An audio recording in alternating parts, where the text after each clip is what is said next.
Imana rero ntabwo yifuje gutuza umuntu mu isi adafite isano muzi cyangwa se adafite isano y'ibituye ku isi. Impamvu dufungura ibigori n'ibijumba n'amateke bikaturyohera si imbaraga za mwuka wera, ni imbaraga z'isano dufitanye, relation dufitanye n'ibi. Abamarayika ntibarya. Yego. Ikivura umubiri cya mbere ni ibimera. Ni nka renovation, ni nko gufata wa wundi ushaje wo hejuru y'ubutaka gasubizwamo ubwo hasi y'ubutaka. Niko bimeze. Buri impamvu umuntu agomba kubanza arwaye agomba kubanza kujya kwivuza kuruta kujya gusenga. Nuko bya binini bikozwe mu bihuru, mu bimera. Imana ntiyigeze iduha ibintu byose tuzakenera icyarimwe. Yego. Yashyizeho urufatiro rw'ibyo tuzakenera mu gihe cyose, ariko iduha ubwenge bwo kugira ngo tubashe gutransforma ibyibanze, kubihindura ibyifuzo bihoraho bya buri munsi. Iyo dushizemo umwuka wayo, uyu mwuka niwo wita asset, ubumana bwayo yabudushizemo kugira ngo tube mu isi ariko dukominikana n'Imana kandi tuyirimo. So gukominikana n'Imana, kuganira n'Imana ntibisaba gupfa ngo ujye mu ijuru, bisaba gusa kudatakaza wa mwuka w'Imana. Warekeraho gakeya. Buriya niba hari ikintu cyananiye abantu ni balance y'ubuzima. Iyo umuntu agiye mu iterambere akenshi ahita areka iby'umwuka. Uzanumva buriya n'aba bantu benshi tuvuga ko bakomeye, abenshi nabahiriye ku karago, aho umuntu asenga batangiye basenga ari abayobozi ari abaki. Uzanamwijana muri bira kubwira ati rwose atumfasha ati binange nabibagamo, ariko nikiba yarabuze ni balance, nuko utumva umwuzuro w'ubuzima. Ni kenshi kandi biranababaje aho umuntu ashobora gutangira ari umukristo mwiza, utegereje ko na Kristo azaza, ariko yabona gusa akazi agahindura umushahara, bwa bunyangamugayo bw'imikirizwe agahita burambika. Umuntu ntabwo yuzuye. Cyangwa undi nawe akavuga ati reka nkurikira Imana, yakurikira Imana akirwa mu rusengero akarubamo, ntamenye umwanya wo gukora no kwiteza imbere. Umuntu rero ufite imibereho ihindutse guhera ku mubiri we, ku mutima we no ku bugingo bwe, bigomba kuba byose bihembutse. Natangiye kwandika ibitabo mfite nk'imyaka nka 19 gutyo, ariko mpura n'abantu barambangamira mu bitekerezo no mu bujyanama. Ndwara igikomere cy'imyaka nka 15, numva ko bidashoboka. Ariko nukubera iki? Buriya abantu benshi babyina intsinzi itari yabo. Yego. Abakoresha ubwonko bwabo bagatangira ikintu ari igitekerezo kugeza bakigije ku musaruro ni bakeya cyane. Ese birashoboka ko umuntu wa none muri generation imeze gutya yagira imibereho yejejwe? Nabayeho ndi umwana, ndi umukristo mu rugo rw'abapastori, ariko rwose kamere ikiri mbisi itarigeze ibatizwa ngo igere ku musaraba. Umunsi umwe numva ijwi rirambwira ngo ariko it's enough, birahagije kugira ngo witwikire icyo uri cyo n'icyo so ari cyo ni dini urimo ugakizwa. Gukizwa bimeze gute? Gukizwa ahantu aho amaso y'umuntu atareba, mu mwijima huzi kutareba, kandi abantu benshi nuko batanabizi n'abantu barabareba. Donc sinzi Imana imbabare n'abamarayika bayo niba rero Imana yakoze. Donc yashtanze uburenganzira ku muntu bwo kuyemera bigakunda, bwo kuyanga bigakunda. Niyo mpamvu uyu munsi nandika no kuri icyo gitabo nashakaga kudiringa n'ubushake bw'umuntu. Haba ubukire, haba n'impinduka, nta kimana itakoze kugira ngo iduhe amahirwe yose. Hasigaye ikintu kimwe, ubushake bw'umuntu bwo guhitamo icyiza. Buriya ni nayo mpamvu njyewe na methodology nkoresha mu kubwiriza ntabwo mforusa. Kubera iki? Imbaraga zo guhinduka ntiziba mu muvuga butumwa, ziba mu wumva. Hari nk'umuntu ushobora gukena akagira ubukene buteye ubwoba kandi ari umukristo. Biba byagenze gute? Biba bitewe n'ukuntu yaguye Imana muri we. Umuntu akabaho ariko ategereje ijuru, ariko ntabwo turaye turi bupfe. Yego. N'igihe tugihari tugomba gukora tukiteza imbere. Ubwo nukuvuga gute? Ni domaine imwe umuntu aba yaradevelops. Ibice bitatu rero nahereyeho mvuga bigomba byose kuzura. Niba ufite ubuzima bwiza mu buryo busanzwe, ibyo ntibigomba kukubuza gusabana n'Imana. Hano wanditse yuko guhinduka bisaba kwigomwa umunezero w'igihe gito ugaharanira intsinzi y'igihe kirekire. Unagaragaza yuko umwenda ukomeye umuntu agendana muri iyi si ari uwo guhinduka uko Imana yagambiriye mbere y'uko abaho. Yego. Ese ni ibihe bintu byiza biba ari byiza mu gahe gato bishobora guhagarika umunezero n'ibyishimo by'iteka ryose ku mukristo n'umuntu wese uri kuri iyi si kandi akumva ashaka kubikora? Ibi bintu byose ubona by'iterambere byakozwe, impinduka zose zagiye zibaho mu gihugu, n'iz'abantu babanjije kwigomwa umunezero w'igihe gito. Yego. Nta mpinduka ziriho Yego. zitabanjirijwe no kwigomwa. Ni abantu bangahe bagera muri position bakananirwa kuvuga ukuri gufitiye rubanda nyamwinshi akamaro kubera guconganwa n'umushahara we. Ubundi kure aho umuntu agera aharanira impinduka, hangana na kure haho azagera yubahwa no gusekwa. Abantu benshi bafite amaproje mu bitekerezo ariko batinya kuyatangiza kubera gutinya gusekwa. Abasore ikibazo rero bafite ni ukwihisha muri comfortable zone, ahantu udashaka ko umuntu agucisha mu ijisho, niko bavuga. Yego. Ugashaka gukura donc kuzuka utarapfuye, gushima utaragawe, gusarura utarabibye. Uwo ni umurimo w'abadayimoni. Uko niko tugomba kubikora. Yego. Nuko utizera ibitangaza bimanutse, ahubwo tukemera impinduka zijyanye n'umunaniro n'umuruho, ariko uzatanga umusaruro. Ibyo mugenzi wawe yagenzeho si ngombwa kumugirira ishyari, muri wowe haracyarimo byinshi utigeze ukora. Wisobanukiwe ukamenya uri we muri Kristo Yesu, wagera ku cyo wifuza. Turanezerewe kandi turashima Imana kubw'impano y'ubuzima. Ubuzima ni imibereho y'ikiremwa muntu iganjemo kubaho imibereho nanone ifite itangiriro ikagira n'iherezo. Nko twabiganiye mu kiganiro cy'ubushize, twari turi kumwe n'umubyeyi watubwiraga iby'urugendo rwo kugira ngo umuntu abeho. Yari umubyaza kandi ibyo nibijyanye n'ubuzima busanzwe. Hari urugendo rw'ubugingo. Uyu munsi turi kumwe na Pastor David Rutanga, ni umwanditsi w'ibitabo, akaba umuyobozi w'itorero. Hagati aho yanditse igitabo cyanatumye tumusura cyitwa Urugendo rw'imibereho ihindutse. Bivuze yuko hariho urugendo rw'imibereho, ariko urwo rugendo rw'imibereho rukaba rudahindutse. Mbese muraho? Muraho neza Steven. Amakuru y'iminsi? Ni amahoro. Yego. Turanezerewe cyane kukugira muri uyu mwanya w'ikiganiro. Dufite program twita Youth and Adult Gospel Inspiration. Ni ikiganiro kibera kuri Divya Family TV, ni online TV igamije gukangura imitima no kwibukiranya impamvu turi hano ku isi n'intambara turwana muri uru rugendo no kugera ku iherezo ryarwo, ari rwo bugingo buhoraho. Mu gitabo cyawe wanditse cyitwa Urugendo rw'imibereho ihindutse, wifashishije amagambo yavuzwe na Antoine Rutayisire avuga ngo nta gihoraho nk'impinduka. Ese koko uru rugendo rurangwa n'impinduka zingana iki nkawe? Urakoze cyane kumbaza icyo kibazo. Impinduka zihoraho. Yego. Ni za buri munsi kandi zireba wese. Yego. Zikora no mu buryo bwose bugize umuntu. Yego. Umuntu yubaswe n'ibice bitatu. Yego. Harimo igice cy'umwuka, hakabamo igice cy'ubugingo, harimo dusangamo ibitekerezo, hakabamo n'igice cy'umubiri. Yego. Ibyo bice uko ari bitatu byose niko byubatse umuntu, kandi niko bireba buri muntu wese, umuto n'umukuru, umuyobozi n'uyoborwa, abantu bose bareberwa n'ibyo bice. So impinduka rero zihoraho, ariko umuntu agomba kuzigiramo uruhare, ndetse akaba ari we uzijera, akaba ari we umuyobozi wazo, kurusha uko wowe zikugiraho ingaruka. Mu buzima rero bw'umuntu, mu buryo bwo mu mwuka, umwuka ni igice gikomeye cy'umuntu, kiba muri we, gituma ibyo bice bindi bitatu byose biyoborwa mu buryo bukwiriye. Mu mwuka rero habaho umwuka w'abantu, hakabaho n'umwuka w'abadayimoni. Yego. Ariko icyo nashatse kwandikaho ni gute umuntu abaho afite umwuka w'Imana. Imana irema umuntu yamushizemo ibyo bice bitatu. Yego. Icya mbere akoze umubiri. Umubiri ukorwa mu ibumba ry'igitaka risanzwe.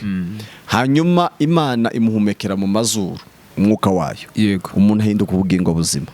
So ako kanya rero umuntu abagize umubiri, abagize ubugingo, abagize n'umwuka. Yego. Ni gute ibyo bice byose bikora, kandi ni gute bigomba guhinduka. iki gice cy'umubiri nicyo tubona Imana yagituje ku isi kubera iki ubundi buri imiyoborere yose iva ku Mana yego ahantu heza iyo ushaka gutuma ambasaderi guverineri meya kuyobora ahantu ubanza kureba ko byibuze afite amakuru cyangwa avuka muri ako gace biroroha cyane ko umuntu ayobora aho avuka aba afite n'iryo shyaka azi n'imico yaho biroroha cyane politiki yacu y'u Rwanda irabikora ariko ni politiki iva mu miyoborere y'ubwami bw'Imana so Imana rero ntabwo yifuje gutuza umuntu mu isi adafite isano muzi cyangwa se adafite isano ry'ibituye ku isi donc byari kugora umuntu ko atura ku isi adafite umubiri wavuye muri cya gitaka yego impamvu dufungura ibigori n'ibijumba n'amateke bikaturyohera si imbaraga za mwuka wera ni imbaraga z'isano dufitanye n'ibi abamarayika ntibarya yego icyo gice rero ubwacu umuntu ashobora kukivuga bukira ni gute umuntu agomba kubungabungwa ubuzima bw'umuntu kugira ngo abutunge uyu mubiri rero ntabwo utungwa n'ibivuye mu ijuru utungwa n'ibimera nayo mpamvu burya iyo umuntu yarwaye ikivura umubiri cya mbere ni ibimera ni nka renoveration ni nko gufata wa wundi ushaje wo hejuru y'ubutaka gasubizwamo ubwo hasi y'ubutaka niko bimeze buri impamvu umuntu agomba kubanza arwaye agomba kubanza kujya kwivuza kuruta kujya gusenga nuko bya binini bikozwe mu bihuru mu bimera nibyo bitunga uyu mubiri so umubiri ugomba kuguhinduka ugatungwa neza ugafatwa neza kubera ko ufite isano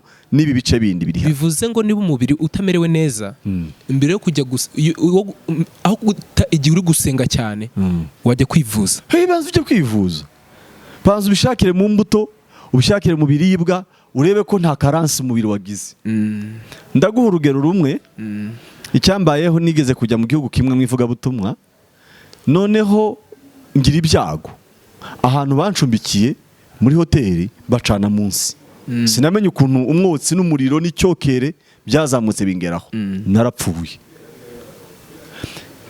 amahirwe yanjye twari ahantu hari amashambure atandukanye haba nk'undi muntu arigobotora noneho ari rukanka abantu babona hafi umwuka kujya gushira bituma birukanka kuvuga ngo niba uyame abaye gutya reka turebe n'undi waraye muri iki cyumba ukuntu ameze bansohoye ntazi icyo nabaye ntabwo nigeze njya mu rusengero nta nubwo nagiye ku bitaro bashize ahantu hari umuyaga yego bivuga ngo uyu muyaga ufitanye isano n'umwuka yego hanyuma nkubwira iki gitaka buriya gishushanya inyama ziteye ku mubiri hanyuma amazi ashushanya amazi atuba mu mubiri n'amaraso byose bifitanye isano ushaka kureba umubiri wawe urebe ibigukikije urebe uko biteye ubibungabunge bizagufasha ku gice cy'ibitekerezo Imana ntigeze iduha ibintu byose tuzakenera icyarimwe yego yashyizeho urufatiro rw'ibyo tuzakenera mu gihe cyose ariko iduha ubwenge bwo kugira ngo tubashe gutaransforma iby'ibanze kubihindura ibyifuzo bihoraho bya buri munsi icyo gice n'iki gikora rero ni igice cy'ubwenge gihindura ibyari matière première ni impano z'Imana kugeza uyu munsi wa none nta nganda zirakora inka yego siko nta nganda zirema ibiti ahubwo bafata ibiriho ibyashyizweho n'Imana bakabitransforma uko bashaka so iki gice rero cy'ubwenge kigomba gukora tugakoresha ubwonko cyane yego mu guhindura ibihari ibisubizo bikenewe hakabaho n'igice cy'umwuka iki gice cy'umwuka rero kiratangaje Imana ntabwo yigeze dushira ku isi kugira ngo tuzabe abantu b'isi igihe cyose iyo dushizemo umwuka wayo uyu mwuka niwo wita asset ubumana bwayo yabudushizemo kugira ngo tube mu isi ariko dukominikana n'Imana kandi tuyirimo so gukominikana n'Imana kuganira n'Imana ntibisaba gupfa ngo ujye mu ijuru bisaba gusa kudatakaza wa mwuka w'Imana warekeraho gakeya rekeraho gatoya umuntu ni igihangano cy'Imana ni ikiremwa cy'Imana ni produit Imana yikoreye from design up to implementation icyo kinyabuzima cyitwa umuntu ari naryo tsinda twe tubarizwamo, kikaba gifite urugendo rwo kuva mu mibereho isanzwe kikabaho imibereho ihindutse, kuko iyo mibereho Satani atayishimiye agatangira kuderanja no guhungabanya imibereho y'umuntu, umuntu agatangira gutakaza ubumana. Birashoboka ko umuntu ashobora kugira ubumuntu ariko ubumana butubakitse muri we kubera uburere, aho yarerewe, abo babana n'ibindi. Rero wagize igitekerezo cyo kwandika ku kintu cyitwa urugendo rw'uwo muntu usanzwe ufite umuco, ufite ubumuntu busanzwe, ariko rugana mu mibereho ihindukiye, kuko chapitre ya mbere ivuga iby'imibereho yejejwe. Bivuze ngo niba ari imibereho yejejwe, hariho n'imibereho ikocamye. Abadukurikiye b'urubyiruko n'abakuze bagomba kumenya yuko hari imibereho ikocamye bavukiyemo cyangwa babayeho, ariko Imana ikaba ishaka iyo transformation, iyo mpinduka ariko ku muntu atari kubimera. Urakoze cyane. Nibyo nari ntangiye mvuga, ntugomba kwemera ko ubuzima bwawe bugira ubusembwe, kandi ubwo buzima bugizwe n'ibi bice byose byose bigomba gukora. Yego, buriya niba hari ikintu cyananiye abantu ni balance y'ubuzima.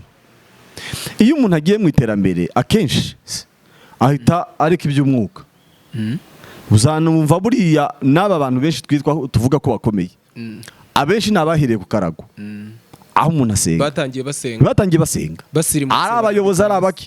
Uzanamwijana muri bira kubwira ati rwose atumfasha ati binange nabibagamo, ariko nikiba yarabuze ni balance, nuko utumva umwuzuro w'ubuzima, nuko utumva ubuhagarike bw'ubuzima. Yego, kuko Imana iturema ntigeze iturema kugira ngo hagire igice kimwe kibangamira ikindi. Yego, umuntu uri nomo ufite imibereho ihindutse cyangwa uharanira imibereho ihindutse agomba kugira bino bice bitatu. Ni kenshi kandi biranababaje aho umuntu ashobora gutangira ari umukristo mwiza, utegereje ko na Kristo azaza, ariko yabona gusa akazi agahindura umushahara, bwa bunyangamugayo bw'imikirizwe agahita burambika. Uwo muntu ntabwo yuzuye. Swati yahawe inshingano runaka, yahawe poste runaka, yari kucavu nk'uko babivuga, yicaranye n'abakomeye, agakiza kabagashize ku ruhande. Icyo gihe ntabwo aba yarumvishe icyo bita imibereho ihindutse ikivuze. Cyangwa undi nawe akavuga ati reka nkurikira Imana, yakurikira Imana akirwa mu rusengero akarubamo, ntamenye umwanya wo gukora no kwiteza imbere. Umuntu rero ufite imibereho ihindutse, guhera ku mubiri we, ku mutima we no ku bugingo bwe, bigomba kuba byose bihembutse. Hariho icyanditswe kiri aho ngaho, ngira ngo ni Paulo wandikiye, ngira ngo n'Abatesalonike niba ntibeshe, aravuga ngo Imana y'amahoro ibeze, ngo yeze mwebwe ubugingo bwanyu, umubiri wanyu bitazabaho umugayo, ngo n'umwuka wanyu kugira ngo birindwe bitariho umugayo, ngo kugeza igihe Kristo azagarukira asanga byose birinzwe. Yego, ubutumwa rero nashatse gutanga ni ubuhe? Nuko umuntu agira ubwo buzima bufite impagarike, niba ari balance. Yego, nuhe mwanya wo gufungura, nibihe biribwa, nahe mafunguro akenewe ku mubiri. Nigute umuntu agomba gukoresha ibitekerezo bye. Keke gice cy'ibitekerezo ntigikoreshwa cyane cyane umugabane wacu w'Abanyafrika. Ushobora gusanga niba umuntu ari yafashe ibirya akarya nuko agahita aryama, hariho ibice byinshi servo ikibitse bidakoreshwa. Yego,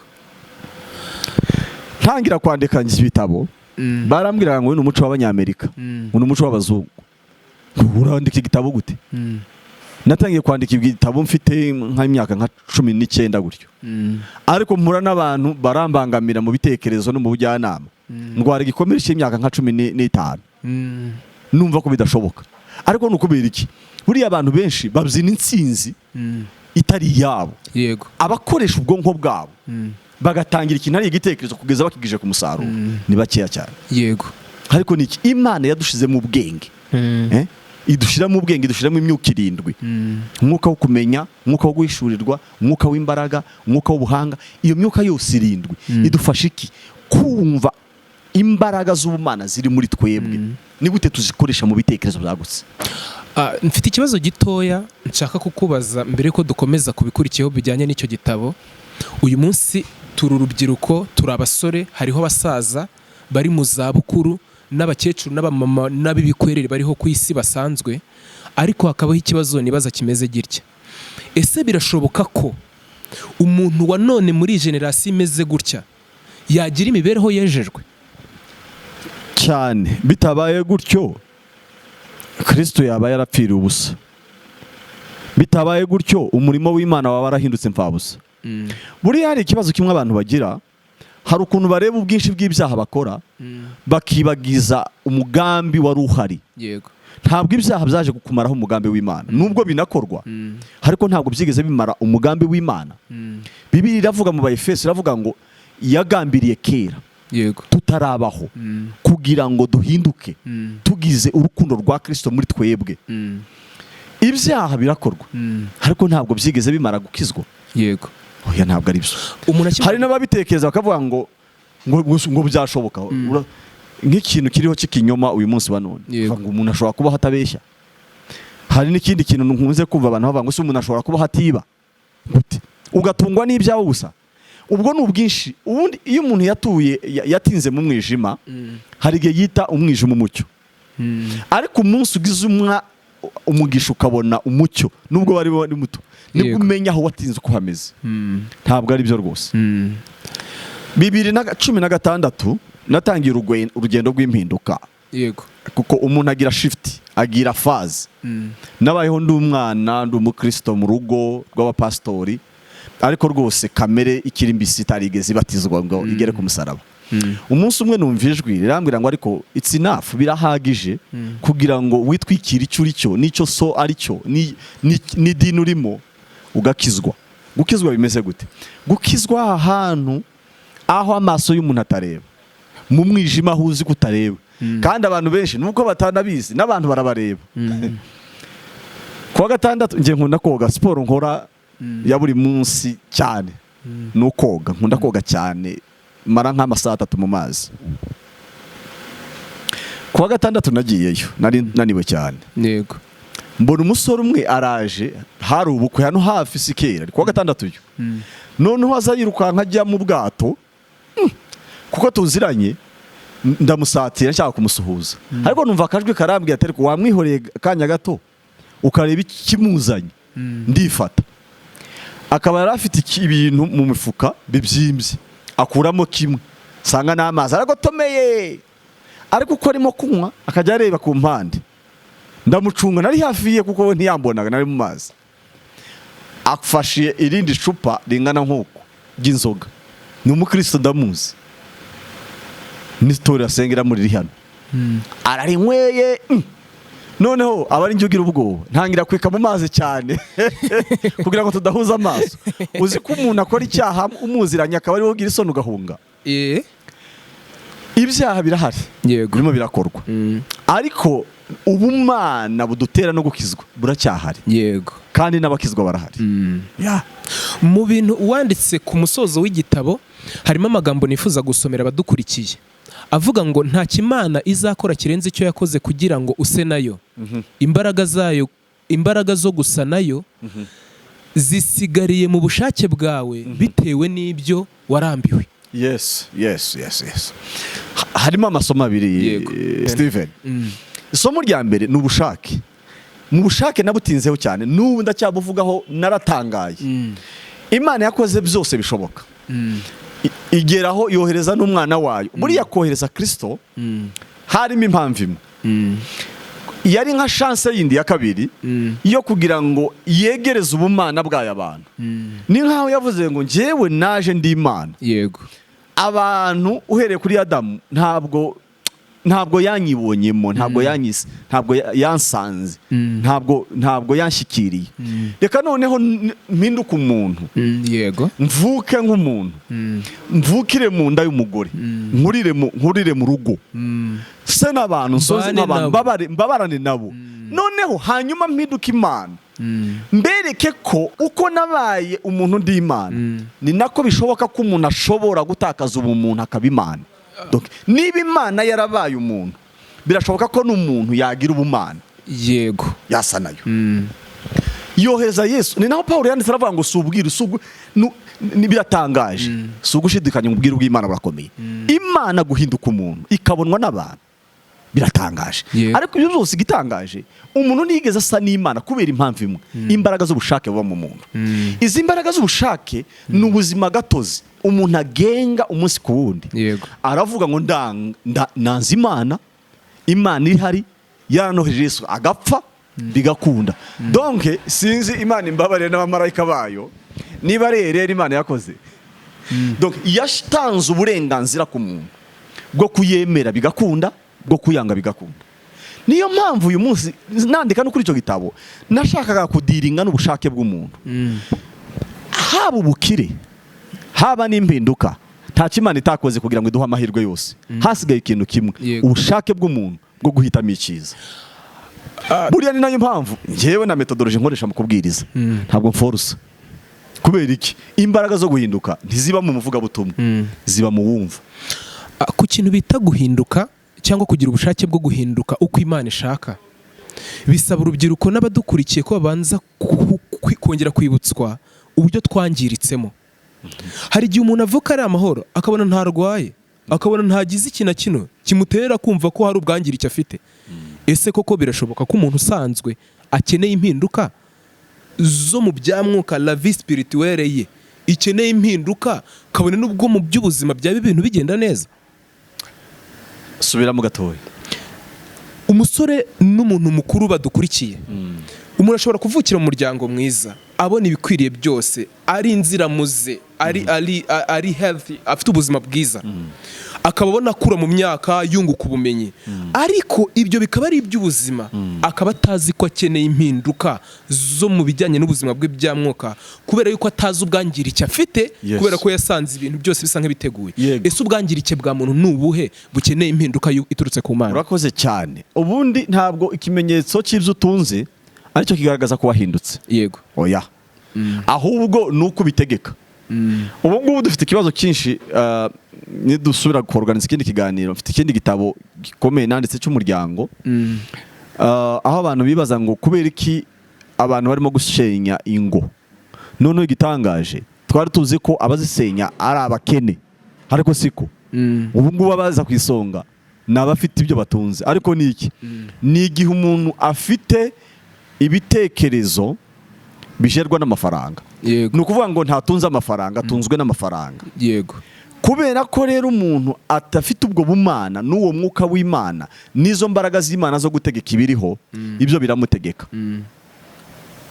Guhinduka rero bisaba kubanza kwimenya. Icyambere ukareba ubusabane bwawe n'Imana uko bumeze. Yego.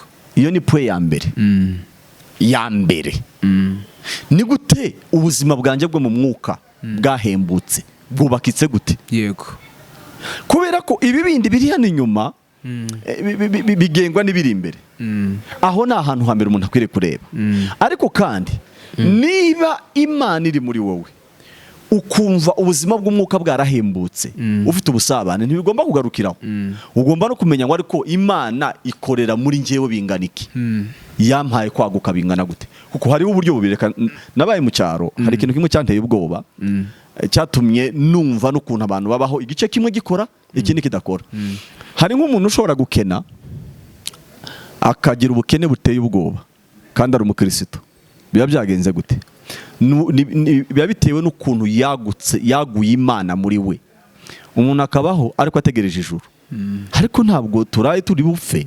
Yego. N'igihe tugihari tugomba gukora tukiteza imbere. Ubwo ni ukuvuga gute? Ni domaine imwe umuntu aba yaradevelops. Ibice bitatu rero nahereyeho mvuga bigomba byose kuzura. Niba ufite ubuzima bwiza mu buryo busanzwe, ibyo ntibigomba kukubuza gusabana n'Imana.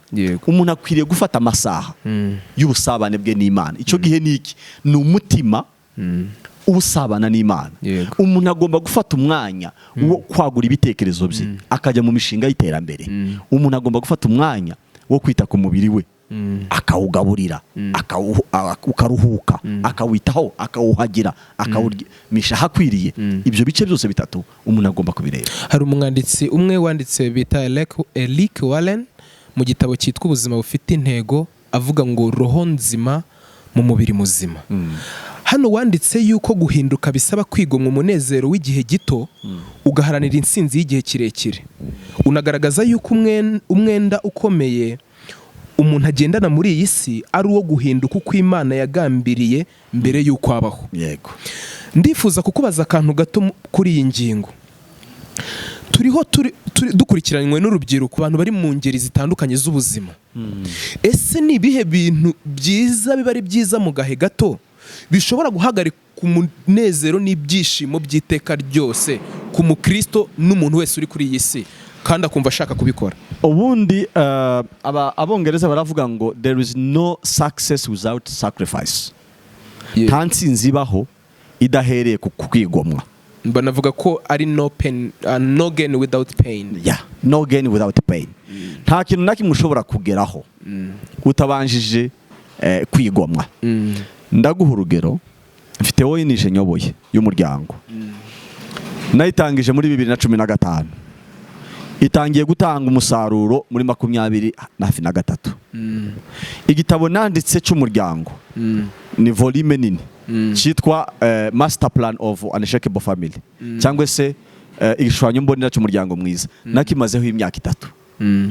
Usanze saa 9 ndimo kwandika abandi basinziriye, ushobora kwibaza kuri imburamukoro. Ibi bintu byose ubona by'iterambere byakozwe, impinduka zose zagiye zibaho mu gihugu, niza abantu babanjije kwigomwa umunezero w'igihe gito. Igihugu cyacu niba gifite abacitangiye, ntabwo ushobora kwibwira ko ari umunsi umwe bwakeye mu gitondo bigahita bikunda. No, barakubwira ngo twabaye mu ishyamba imyaka n'imyaka. Barakubwira ngo twigomwe ishuri, twigomwe imiryango twari turimo, tubanza gutakaza. Ubundi urubyiruko rufite ikibazo kimwe gikomeye cyo kwizihiza intsinzi batagizemo uruhare. Yego. Cyo gushaka gusarura aho batabibye. Ubu ni kibazo kimwe gikomeye gifite n'ingaruka muri generation iri imbere. Yego. Kiki uhere kuri domaine zose, hera ku muryango. Ushobora gusanga indirimbo baririmba iyo umuntu atarashaka. No kuntu azagira urugo rutangaje, rumeze nk'ijuru rito, ariko ukibaza ngo what are you doing? Ni kurimo gukora uyu munsi wa none cyerekana icyo kintu gihambaye utegereje. Yego. Ubundi sacrifice, ubwitange, uko ushora ibyawe, yego, uko biba igihe cyawe, nibyo bigana umusaruro uzabona. Yego. Nta mpinduka ziriho, yego, zitabanjirijwe no kwigoma. Rwose. Mose ni urugero rwiza rw'abasore. Joseph ni urugero rwiza rw'abasore. Yego. Abo nabo mvuga, ariko no mu Rwanda barahari. Yego. Mose bibi muvugaho ikavuga ngo nicyo cyatumye yanga kwitwa umuhungu umukobwa wa Farawo. Yego. My friend, iryo zina nturyumva uyu mwanya. Kwanga kwitwa umuhungu umukobwa wa Farawo à l'époque byari bimeze gute? Yari ibwami. Yari afite buri kimwe cyose, ariko areba ubwoko bwabo uko bumeze, aravuga ngo reka nigomwe icyubahiro cy'aka kanya. Yego. N'abantu bangaye bagera muri position bakananirwa kuvuga ukuri gufitiye rubanda nyamwishi akamaro kubera guconganwa n'umushahara we. N'abantu bangaye bajya muri position akarwana n'icyubahiro cye gusa kugira ngo adatanga cyangwa atagira ababuranira barenganura. Yanga kwigomwa ibyo bye. Nk'uwo muntu rero nta bazageza umuntu, nta hageza abandi bantu. Yego. Fata ba Yosefu bari kwa ba Potifari, n'abasore bangahe bajya ahantu nk'aho bagahita bangiriza inzozi zabo. So icyo nashaka kugarukaho, impinduka zose zibanzirizwa no kwitanga. Yego. Kandi zimara igihe. Kimwe rero mu bintu tutifuza nk'abasore ni ukudatakaza akanya gato ko kubanza kwibagirana. Ubundi kure aho umuntu agera aharanira impinduka, hangana na kure haho azagera yubahwa. No gusekwa, abantu benshi bafite amaproje mu bitekerezo ariko batinya kuyatangiza kubera gutinya gusekwa. Uranzi turaziranye. Yego. Hano turimo turubaka amazu atoroshe, harimo n'amahoteli n'ibiki. Umunsi wa mbere mpakandagiza ikirenge, ntabwiye itorero ngo ahantu turahafashe tuhagiza hacu. Ntabwo byumvikana. Uyu munsi wa none turimo turasakara. Uwafata imvugo y'uwo munsi no gusekwa uhita ubigereranya n'amashimwe y'uyu munsi. So abagusetse urimo guharanira impinduka nibo bongera kugushima umaze kugera ahantu. Abasore ikibazo rero bafite ni ukwihisha muri comfortable zone. ahantu udashaka ko umuntu agucisha mu ijisho, niko bavuga. Yego. Ugashaka gukura donc kuzuka utarapfuye, gushima utaragawe, gusarura utarabibye. Uwo ni umurimo w'abadayimoni. Uwo ni umurimo utariho. Turi mu gihe twifuza ibintu byiza tutavunitseho na gato. Yes. Twari twageze muri cya gice kireba abasore cyangwa se urubyiruko muri rusange n'abana bato. Abadukurikiye bamenye yuko nta kwitega ibyiza bikozwe n'imbaraga zitaduturutsemo. Kuko uri gusanga urugero ndi umujene, mfite wenda imyaka 30 cyangwa 25 cyangwa 20, ndahura na David ari kugenda na Range Rover cyangwa Benz ya miliyoni 10. Uyu munsi nkaba nshaka kugenda na Benz, ariko ntago ndi gutekereza igihe byasabye David kugira ngo akore agere ku rwego rwo kugura imodoka, ariko nkashaka kuyibona mu kanya gato. Mbwire n'abasore bakijijwe cyane. Yego. Umara gusenga agahita yumva ko ibintu birangiye. Hari ijambo riri mu itangiriro, ni interuro ntoya cyane, ariko rifite amagambo menshi, ngo Imana imaze kurema umuntu iraruhuka. Imana yaruhutse byagenze gute? Icyambere, ntabwo yaruhutse kubera ko irushe cyangwa inaniwe. Yaruhutse kubera ko ishoje ibyo yari yagambiriye. Icya kabiri, imaze kuruhuka yaruhutse kubera ko ibonye umuntu. Kubera iki? Kugira ngo umuntu akomereze aho yashojereje. Yari imaze kubona ko umuntu afite ubushobozi bwo gukora ibimeze nk'iby'Imana ikomeza gukora. Ni nayo mpamvu no kubyara itongeye gusura kurema umuntu imukuye mu mukungugu. Kubera iki? Yamushyizemo ubushake, imushyiramo imbaraga. So impinduka zose Imana yaziteguye kera, ariko ubushake bw'umuntu, nongere ngaruke, bwo kwemera kubanza kuvunika. Kubera ko Imana itavuze ngo byose nibibeho cyarimwe, yagiye itanga process kandi igakora na evaluation, ikabona ni cyiza, yego, igakurikiza ikindi. Yego. Uko niko tugomba kubikora. Yego. No kutizera ibitangaza bimanutse, ahubwo tukemera impinduka zijyanye n'umunaniro n'umuruho, ariko uzatanga umusaruro. Imana ibumugisha. Gira ubutumwa ugenera abasore ndetse n'abakuze bibareba, maze udushyira imbere y'Imana usenga Imana igumugisha. Urakoze cyane. Impinduka zirashoboka kandi ziri available kuri buri wese. Ntabwo Imana irobanura ku butoni. Ibyo mugenzi wawe yagenzeho si ngombwa kumugirira ishyari. Muri wowe haracyarimo byinshi utigeze ukora. Wisobanuke ukamenya uri we muri Kristo Yesu, wagera ku cyo wifuza. Imana ibahe umugisha mwinshi. Uwiteka turagushima kubwa mwanya mwiza. Abadukurikiye ni televiziyo ukomeze kutugirira neza, uhagurutsa abasore b'imbaraga kugira ngo bahindure n'isi. Urakoze mwami, ni mu izina rya Kristo Yesu senza twizeye. Amen.